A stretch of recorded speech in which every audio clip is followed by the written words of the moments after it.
All right, we're back here talking with Kirk Klanke, president of Trout Unlimited. And Kirk, I understand there's a lot of cars driving around with these blue bumper stickers that say "Save the Fraser River." Do you know a little something about that? Yeah, I sure do. I understand that you do.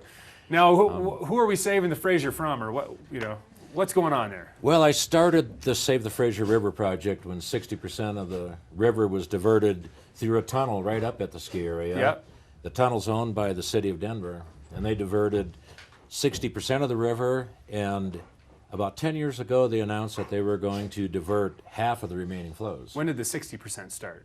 60% started in 1933. Oh, so Save the Fraser River campaign's been going since 10 years ago? Since about 10 years ago when they Okay. announced that they were going to divert half the remaining flows. So if we're at 60, that leaves 40% left, so there's 80 total percent going to be sent to Denver. That's correct. Okay. Hey, was math your major? Yeah, right? Yeah, it was. No, so if we're taking 80% out, when did they have a date that they were going to start taking 80% of the water, or was that just?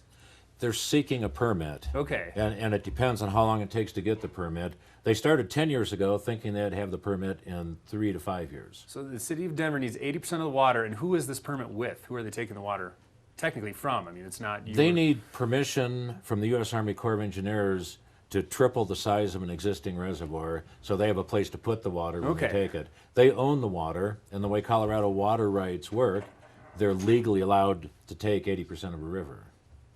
Oh, so that's how they picked that number. It was- So, and okay. the fight to save the Fraser River is to negotiate with them to work to keep the river alive and still figure out how they can get their yield so that city of Denver can continue to grow. Now, is this 80% all season? I mean, I know 80% is a weird number. In the spring, we're going to have tons of snow melt. I mean, that's what our That's what right, our and that's river when they comes take the lion's share of it.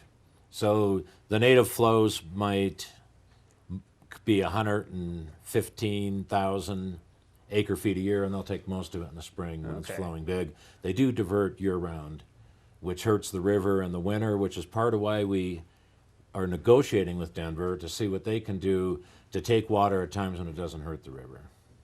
For 10 years, we've been negotiating. Now, This year, we came out with a negotiated agreement that committed them to working with us to keep the river alive. And now, with what is their incentive, or what is giving them reason to even listen to us? Or is this water they can just sign with the It's Corps of interesting. Engineers and take, or? By law, they can just take that water.